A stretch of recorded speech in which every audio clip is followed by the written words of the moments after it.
As an NBA fan, of course, the game itself is what we all love. At the end of the day, that's why we turn on our TV sets, to watch non-stop competitive action. But sometimes, sprinkling in a few juicy stories doesn't hurt at all. In this video, we're gonna be taking a look at some NBA urban legends and the mysteries behind them. Now, most of these have already been solved, but some of them have yet to be answered. Enjoy the video. First quarter, they had 27 points in the opening frame. Here's a steal by LeBron. Here comes a show. James with the throwdown. That is unbelievable. He looks at the last minute up at the rim. 2014 NBA playoffs, Game 3 of a first-round matchup between the Miami Heat and the Charlotte Bobcats. LeBron just stole the ball from Josh McRoberts for an easy fast break dunk in the third quarter, adding 2 more points to their already comfortable lead. As you can see, it appears that LeBron is not really focused on the rim in front of him. He seems to have his eyes locked in on something or someone else, and the commentators might have an idea who he was looking at. You get on the break, this gets this team going. He's not even looking at the rim. I think he was looking at Michael Jordan. I was thinking the same thing. Michael Jordan's a little left of that Charlotte bench. I think that was a look at Michael like, turn out the lights, my friend. Okay, it's obvious that LeBron was definitely looking towards the direction of Charlotte's bench, but if you take a look at this angle, I believe MJ is sitting right here. And in my opinion, I think LeBron was looking more over here in this vicinity. Now, who knows exactly what he was looking at, but to this day, many still believe that he was undoubtedly staring down Jordan, and there actually is some evidence to back it up, if you even want to call it evidence. First, LeBron does tend to stare down when trying to make a point. LeBron, pull up 3, it's good! And Miami has tied the game at 77 with a 37-10 run. James. A long one is good. LeBron James sends a dagger through the soul of Brooklyn. And what point might that be, you may ask? Well, this was kinda around the time Michael chose Kobe over LeBron, and this was his response. Yeah, I heard. My take on it, I don't really have a take on it. He said he would take Kobe over me because, 6 was 5, rings is better than 1, and last time he checked 5 is better than 1. But that's his own opinion. I don't think at the end of the day, rings doesn't always define someone's career. So it does make sense that maybe LeBron was trying to send a message. And second, yeah, LeBron did deny that he was looking at MJ by saying, absolutely not. No, don't start that, man. I absolutely did not look at MJ. And he claims that he was looking out for Josh McRoberts, who was the trailing defender. But if that was the case, it would have looked something like this. LeBron steals, says I'll take matters into my own hands. Now that's what it looks like when you're keeping an eye out for the person behind you. Regardless of who he was staring at, Jordan did not look happy as his team was on the verge of getting swept.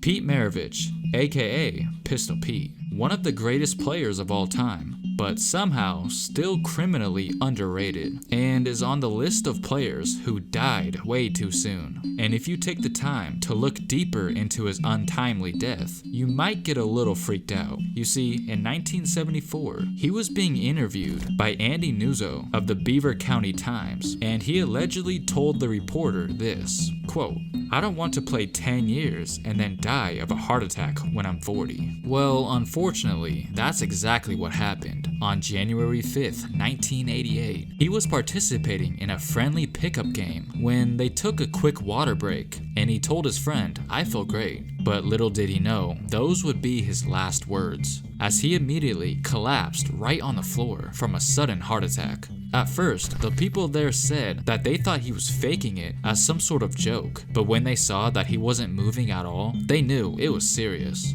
It was a casual pickup basketball game in a California church gymnasium.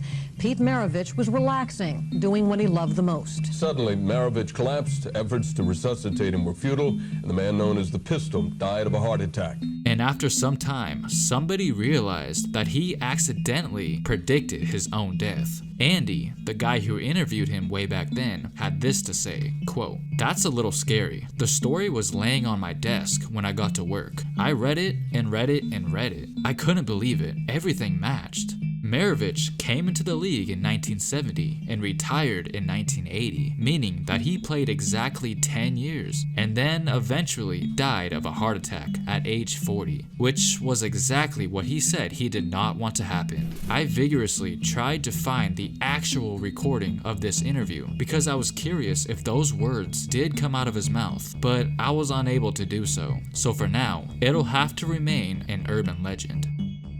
If you're a fan of the 2003 movie Bad Boys 2, then you're probably familiar with the soundtrack. And in the song La La La by JayZ, it looks like there might be a hidden message. Here, let's have a listen. Please excuse yourself, you're very sick. Don't confuse me with Marbury. I'll just run up on me at the light, you can lose your life. So is that true? Did JayZ just allude that Stephon Marbury had a little incident while sitting at a red light? Well, it looks like that lyric is 100% factual. The year was 2000. New Jersey Nets star Stephon Marbury had just left a nightclub. It was around 3 a.m. Marbury and his friend was sitting in his Bentley at a red light when suddenly two men, whom one was carrying a gun, reached into his vehicle and snatched a $150,000 diamond necklace right off of Marbury's neck.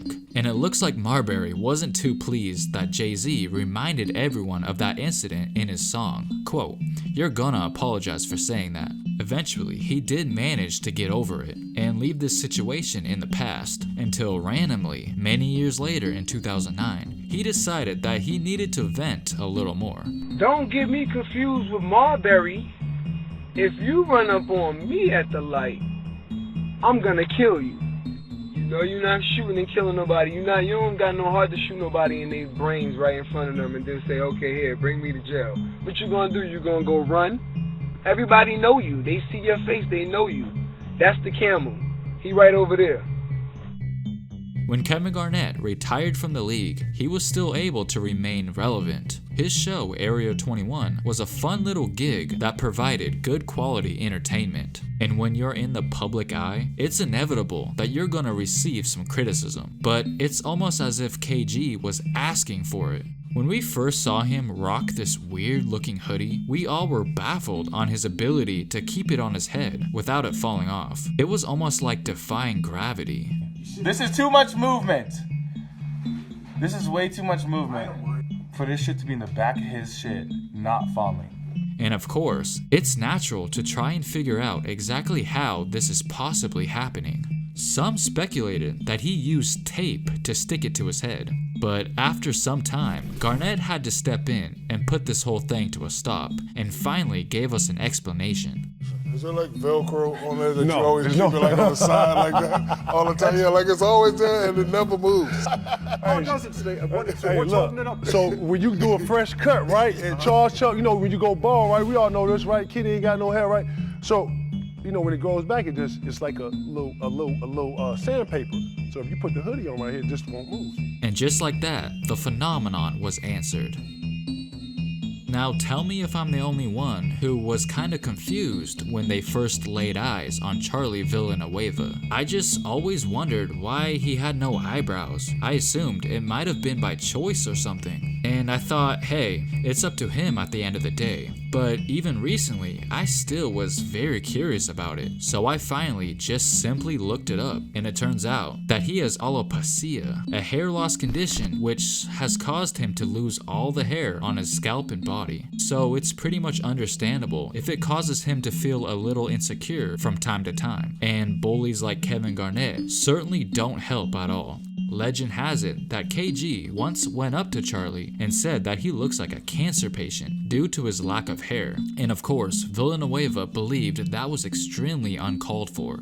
Quote, "I'm pissed because you know how many people died from cancer, and he's tossing it like it's a joke." And predictably, Garnett had to come up with something quick due to all the backlash he was receiving. Quote, I meant to say that he's a cancer to his team. Yeah, nice try, Kevin. Let me know who you guys believe. Let's transition to a story that literally embodies the definition of an urban legend, meaning that there isn't actual proof that this one occurred. It's just a rumor, and for that reason alone, means it definitely belongs on this list, and it involves none other than Kevin Garnett once again. It was Mother's Day, 1999, a first-round matchup between the Minnesota Timberwolves and the San Antonio Spurs. Game 1 in the Alamo Dome. Once again, this game took place on Mother's Day, but that day was bittersweet for Tim Duncan, because for those of you who don't know already, Duncan's mom passed away from cancer the day before his 14th birthday, and we all know that KG uses stuff like that for his advantage. But I'm sure we can all agree that he took this one way too far. As Tim Duncan was getting ready to shoot a pair of free throws at the line, Garnett decided to wish Duncan a happy Mother's Day. Quote, "Happy Mother's Day, motherfucker." Now, you could say that maybe KG wasn't aware of what happened to his mother, but just the way he said it is a clear indication that he obviously knew. And it's been said for many years that Duncan never really liked Garnett, and just by going off of what he said to him at the free throw line, it totally makes sense why Tim has hatred for him.